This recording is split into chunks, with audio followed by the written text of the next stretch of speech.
Welcome to my kitchen, and today we are going to make the perfect ham with my magical marsala glaze, a seductive scrumptious sauce, a marsala applesauce. I'm going to show you to make sweet potato fondant. And we finish it with Brussels sprouts with bacon. Mamma mia, somebody hold me back, they're beautiful. Today I'm going to share with you my story, how hard it was to find a ham in February. Come for the recipes, stay for the stories.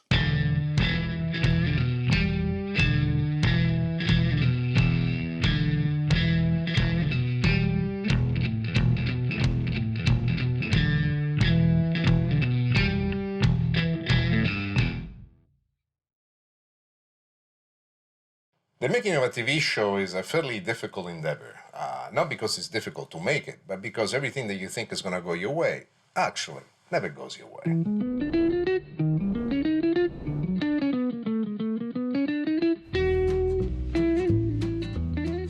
Carissimi amici, benvenuti in cucina. My dearest friends, welcome to my kitchen. Today, I'm going to show you how to make the perfect baked ham. A fantastic idea for your home parties, for your holiday parties, and get the family involved. Let me show you how to make it. We preheat the oven to 350 degrees. And now, let me show you how to score the ham. I would like to tell you that this ham is an Italian recipe, but it's not. I learned this here in America. I remember one of the first holiday parties I was invited to that they had this huge piece of ham just like this, and I said to myself, I need to learn how to do that. The one thing that we need to do beforehand is to score the ham. Why? Let me show you. This skin, as you can see, is very, very tough. So what I like to do using a very sharp knife like this, I like to score it all the way down like this, going down the skin. And the purpose of this is that when we'll create the glaze later on, one of the important part is that the glaze will leak into the flesh of the ham through these openings that we're doing. And then I'm gonna go across almost as if making a diamond pattern. There are two schools of thoughts here. One is that you should be taking the skin of the ham off. I do not prefer that option. I've done it before. I like to keep it on top. It gives me the option to serve it to my guests because this skin becomes super crispy and super sweet. Some people even take it for dessert. So here I'm going to get a little bit more, and I go across like this. Now, always be aware of where your blade is at. If you get too enthusiastic and go like this, you might cut yourself. And I speak out of experience, I've done it myself. So very attentive on where you want to be. A few more cuts here at the top, in the back of it. Let's take this, let's move it aside. The baking dish that I'm going to use is rondeau. It's not an Italian word, it's a French word. It basically means the round pan, but it sounds so cool when you say French. Two schools of thoughts here.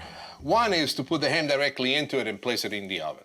I don't agree with the school of thought. Why? The ham is going to let go of the juices. And even though we are cooking at a fairly gentle heat in the 350 range, when it goes to the bottom, it could cause flare-ups. So there's a trick that I've learned from many Sicilian dishes of the past. This is rock salt, the kind of salt that you use for making ice cream. And what we want to do is to put enough in the pan to cover the bottom of it. But why do we do that? It maintains its rock-like consistency all the way through the cook.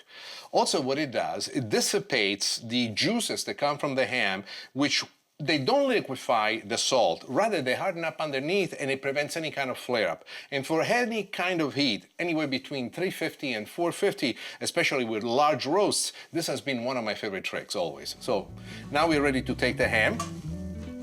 We place it right inside our pot, as it is, like this.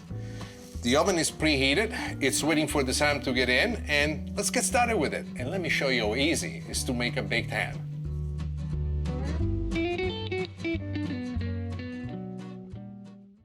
I have a specific story about a ham. You see, I wanted to do a show about a ham. I thought it was a great idea because the ham is not part of my Italian background, and I discovered ham as a festive meal here in the United States. And I always wanted to learn how to do it. This one time I put my head to it. And it was right around the holidays. They had a little bit of after Thanksgiving, so there were hams everywhere. I mean, they were just kind of giving them away. I remember I finally came up with the idea of what I wanted to do, and I wanted to actually do a show about how to cook a ham and all the accoutrements that go with it. I remember going to the store. There's only one ham left.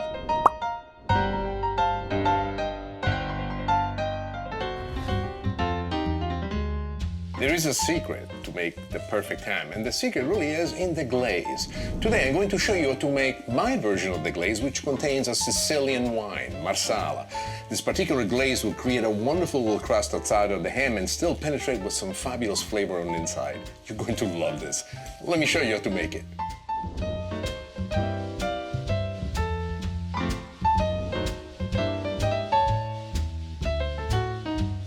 We are. The ham is cooking in the oven. It'll be there for quite a while longer. This is the perfect time for us to make the glaze. When I make the glaze, I follow a rule because of a huge mistake that I made in the past. Notice how big this pan is, and also notice the shape that this pan has. It's almost shaped as a bowl. What this does for us, it prevents for the glaze as it cooks and it starts producing big, huge bubble to spill over. I propose that whatever pan you use, you avoid something with straight walls like this, because what it will cause for you, especially on a smaller one like this, is for the glaze to spill over once it starts boiling.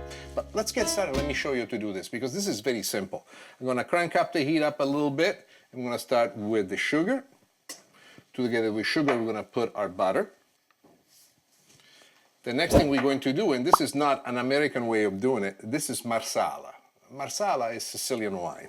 Why do I do that? I do that because it brings joy to me, and it's a variation that actually has a little bit of my own signature in it. Here is mustard. But why are we adding mustard? Well, there's so much sugar, we need to have something that is the yin and yang thing, and the mustard works wonderfully well in doing this. One of the things that I love about this technique is that all the ingredients go in at once, and here's going to be a mysterious ingredient for you as you've never seen it before. This is 2 cloves of garlic, which I have crushed. And I crushed them because I want the flavor of the garlic to go on the inside of it as well. So here we go with that. What we have in here is honey. Honey is going to increase the sweetness of it, but it will bring in a different kind of sweetness, one that we will taste on our tongue in a fantastic way. And then there is vinegar. You can use any kind of vinegar you want. However, in my opinion, the best kind of vinegar to use is the apple cider vinegar. And here we go with this. And here we have some onions, white onions, super finely chopped. And what I'm trying to do is to create a combination that brings all these flavors out in a unique form, rendering for us what I refer to often as the line in the middle. I call it the yellow line in the middle. I'm convinced that in everything that we cook and everything that we do in life, there's always one format that's the most revealing of them all. And this specifically is what I'm looking for. At this point, I'm going to crank up the heat a little bit, and you want to stir this until this starts to boil and it starts to reduce. What we're trying to do, we're trying to evaporate as much as of the water that's in here from the liquid that we put with the vinegar and with the marsala. And then when we get down to the base of the sugar and the other ingredients, you want to see this glistening and hardening up a little bit. In a certain way, you want to make almost a syrup-like consistency. And you can see right now the way in which it's behaving, the sugar is going wild on the inside. As the water is evaporating because of the medium-high heat we have it on, and it reduces, you see the wonderful syrupy consistency coming through. But you must always, and throughout the whole process, stir about like this. If you do not stir about and the sugar is left at the bottom untouched, it will actually burn. You want to look at a time between 8 to 10 minutes of continuously doing this and stirring.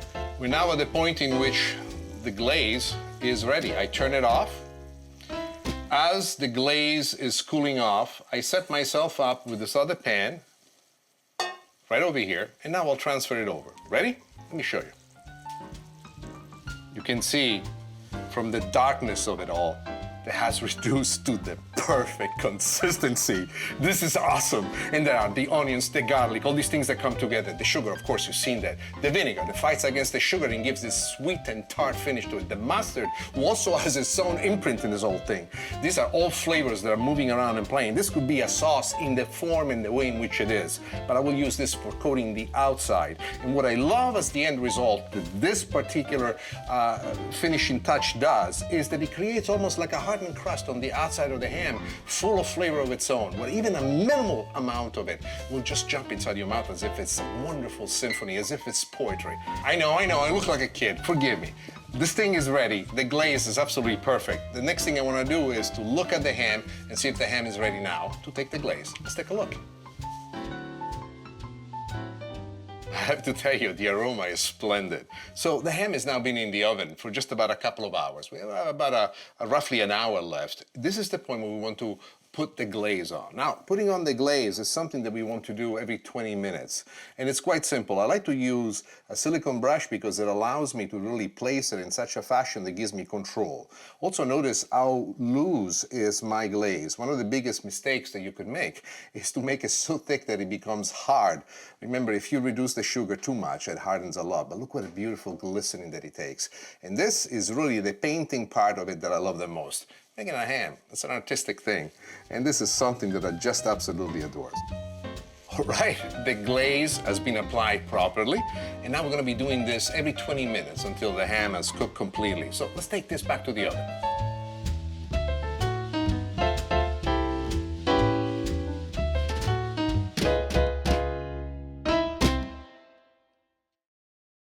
I asked the guy, I said, excuse me, what are the other hams? There was tons of hams like that. Oh, we gave them all back. What do you mean you give them all back? I need a ham. Well, there's one in there. I need more. It's 12 pounds, he says to me. He says to me that. I'm looking at him and says, I need more than one ham. I says, I'm sorry, we have none. I'll be back next November. Mind you, this is now February.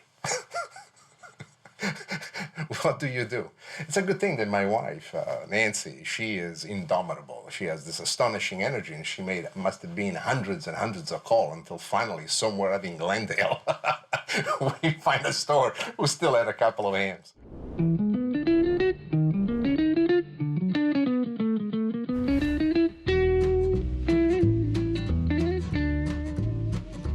Well, if you know me, you know that I find a sauce for everything. And I have a fantastic sauce that I want to go along with this ham. It's made with marsala and apple juice, even though many times I call the apple juice applesauce. It's incredible. Let me show you how to make it.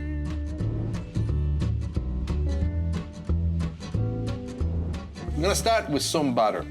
Unsalted butter is what I prefer. And the reason why I prefer unsalted butter is because I want for the ingredients to talk by themselves. The butter is at the perfect consistency, starting to bubbling up. And this is when we want to start our ingredients. First thing we do, our 𝗓𝒏𝒄𝒊𝒑𝒆𝒔. What is a 𝗓𝒏𝒄𝒊𝒑𝒆𝒔? 𝗓𝒏𝒄𝒊𝒑𝒆𝒔, it's a French word for the Italian word soffritto. This is an iconic beginning for any soup, any sauce, in which there's a certain amount of sophistication. Truly, all that it boils down to it is carrots, celery, and onion. You just want to cook this for a couple of moments, and here we go with the other ingredients. We're going to add now some bacon. Why bacon? I find the bacon brings to just about any sauce that I make, sometimes even fish sauces, an element that's totally unexpected. The smokiness of it, the beauty of it, and it gets along with just about everything. I lowered it now to medium. So you've seen the garlic. I'm starting right now to really identify the aroma of it. A little bit of time to give that wonderful addition that this herbs brings onto this. This is tomato sauce. Why? Why is it we're putting tomato sauce in something that's going to go on top of ham? The guiding motion here is given by the base, which is right here before us. This is going to give an expansion to the flavor. It's going to give also a coloring to everything that will have this beautiful darkness to it. What I want to do at this point, as I'm stirring, and it will be just for a couple of minutes, I want for this tomato sauce to coat the outside of every piece of vegetable that's in there, almost creating a small little crust. This will enhance the flavor of everything, but don't do it on high heat. Remember, when using copper, medium is good enough. Then the next thing that we do is it's apple juice, common apple juice. Here we go with this. The next thing we're going to do, and this is not an American way of doing it, this is marsala. And this is the most important part. The best stock to use, if you have access to it, is veal stock. If you don't, beef stock. Now we're gonna bring this to medium-high, and you're gonna stir this until it reaches a rolling boil. Most of the copper pans in my collection are at least 20 to 40 years old, and I have a couple of them that are almost 110 and 115, and I love them. I can honestly feel the energy of all those chefs that came before me. We're getting now to the rolling boil. So at this point, once we reach this rolling boil, and you can see the bubbles moving all the way around, I stop stirring and I reduce the heat down to low. And you're gonna let this simmer without a cover, for a good 40 to 45 minutes. This is the ideal pan for the making of the sauce. And as you can see, most of the heat, as it slams against the walls, goes outward this way, but also at the same time, prevents the sauce from burning, and it gives it this gentle reduction over time. Let's let this sit now for the next 45 to 50 minutes, and then we'll come back and we'll strain it.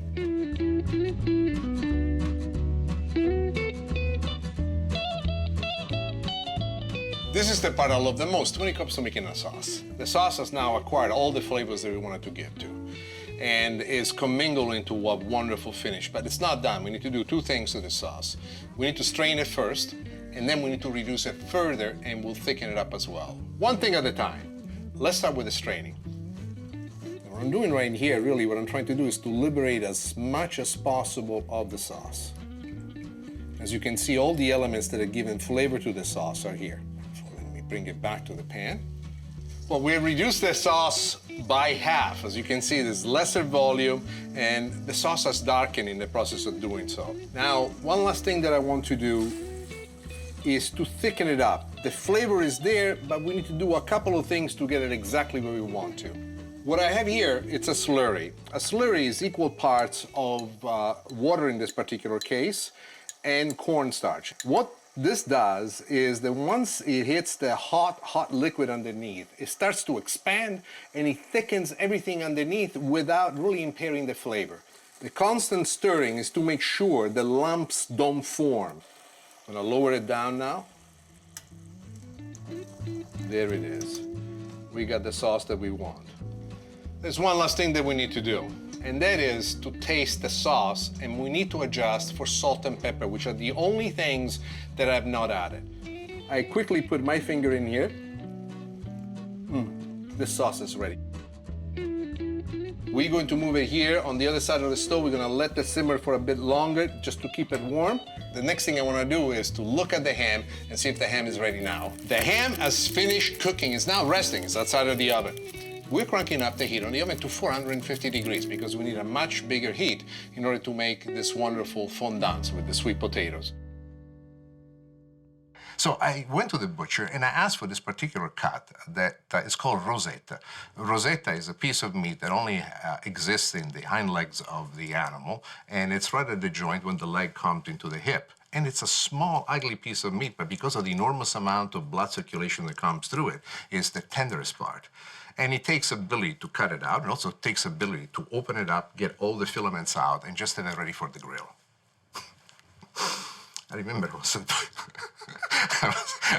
the butcher in Palermo, and I asked him, "Do you have rosettas?" And he looks at me and says, "Who's asking?"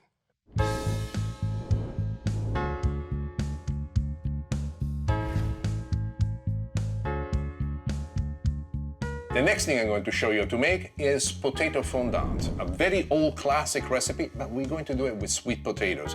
Not only I'll show you how to cook it, but I'll also show you how to cut them and shape them in a very pretty shape. Let me show you how to make it.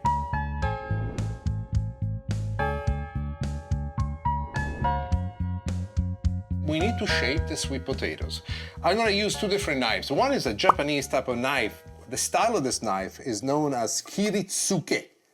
And it's quite remarkable. Now, notice we have three pieces like this and the two edges. The two edges will do without, they do nothing for us. Now we need to shape this into the perfect shape. And if you can see, I'm doing it from the top, and I'm basically cutting every piece out, so we end up with a little rectangular piece like that. Why is this important for us? You see how this piece is completely different? It has a shape that's highly irregular. This kind of mandates a certain force regularity to it that ultimately will decorate. There's an enormous amount of waste, as you can see, but this is done because it's pretty, and this is the technique that I love to do for the fondants. These potatoes, unlike regular potatoes, have quite a bit of resiliency in everything that they do. So you need to have a very sharp knife to be able to get to this point. So these pieces are now gone. We get rid of the 𝗏𝗏𝗏𝗏𝗏 knife and we go with a simple paring knife. I'm taking right here the tip of the knife, and I'm going to bring it down as if I want to smooth this edge. Then I take it again here, and I take it down as if I want to smooth this edge.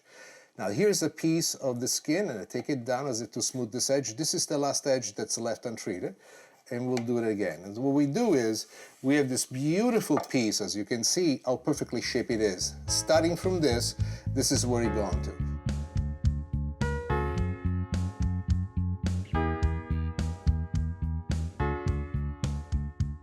Okay, we cut all the pieces. Now we're ready to cook them, but we're gonna need a different pan, not this pan. Let me show you the exact technique that we're going to use to get this to the exact consistency that allows this particular recipe to be called a fondant.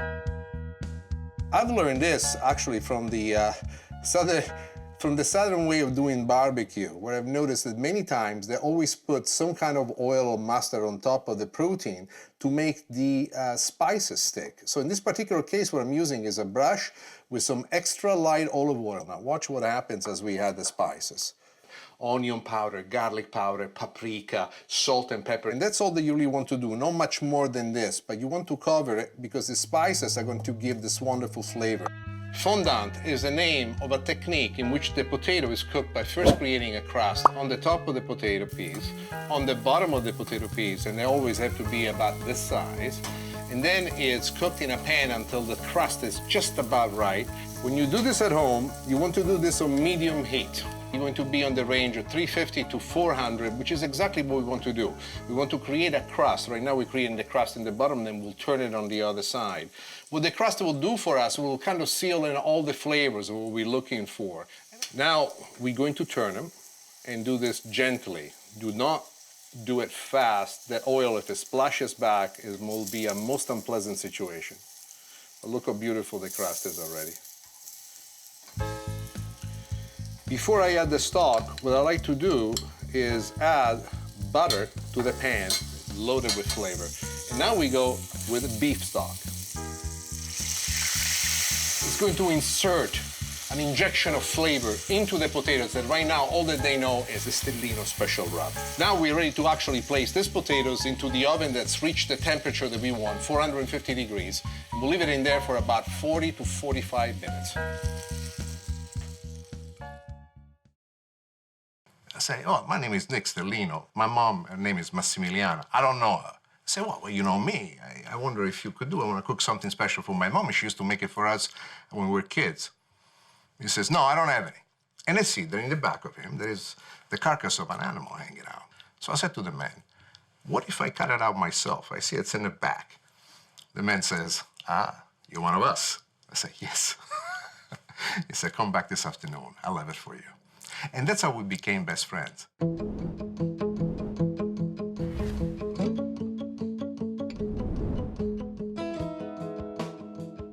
This next recipe is incredible. It features Brussels sprouts. For those of you who have tried them before, they're kind of odd unless you cook them perfect. And when you cook them perfect, they are better than ice cream. In this particular recipe, we even put some bacon. It's awesome and it's very simple to make. Let me show you how to make it. All right, we already browned the bacon. Now the next thing that I want to do with the Brussels sprouts that I cut in half is to parboil them. All that you need is about 3 to 4 minutes, and that will make it a lot quicker for us to cook it in the pan. I have the cast iron pan here in which I've left the oil in which I cooked the bacon, and in that oil we'll be actually cooking the Brussels sprouts. The Brussels sprouts are now being parboiling for the best part of 3 minutes, and it's time for us to take them out. And I'll be using this instrument because there's quite a bit of water in the pan, and I want to take advantage of this towel, not to absorb the water that's in the pan already, but rather to dry the Brussels sprouts that we have. Try to eliminate as much as the water. Don't push down, don't squeeze, don't break. Be gentle with everything that you do, exactly this way.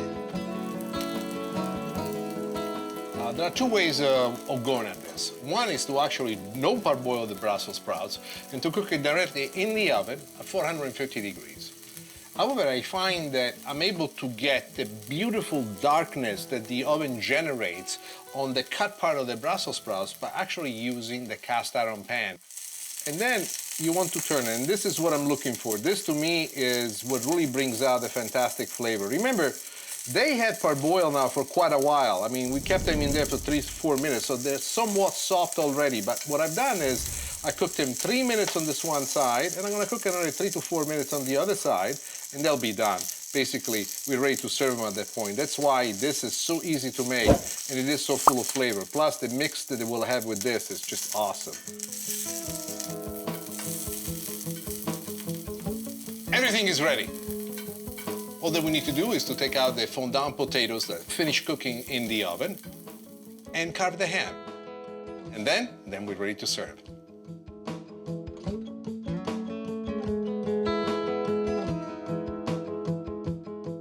To tell you that I'm moved by this is to tell you the truth. It's a brand new type of cuisine that I learned here in America, and I found a way to make it extremely elegant. There is no reason why you cannot turn your own home into your favorite restaurant. And this plating is absolutely exceptional. And this is how you make baked ham with a marsala applesauce, sweet potato fondant, and Brussels sprouts with bacon. That's how we do it at the Stellinos. And in this moment, without knowing why I wanted a piece of meat, this butcher did everything he could to make sure that my mom, for tomorrow's dinner, would have her meat exactly the way she wanted. And I did a fantastic job at it. And my mom gave me a big hug. And I like to remember that. You're welcoming us to the kitchen for the first episode of the season. Smile, camera, action. Welcome to my kitchen. Yeah, if you want to get yes. What was that? If usted quiere prendere l'emaille del usted ha de aspettar.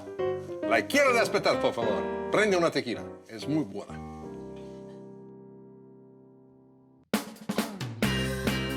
Visit 𝗦𝘁cie𝗿𝗆𝗍𝒂𝗶 for more recipes, culinary tips, and more information about 𝗦𝘁cie𝗿𝗆𝗍𝒂𝗶𝗆, storyteller in the kitchen.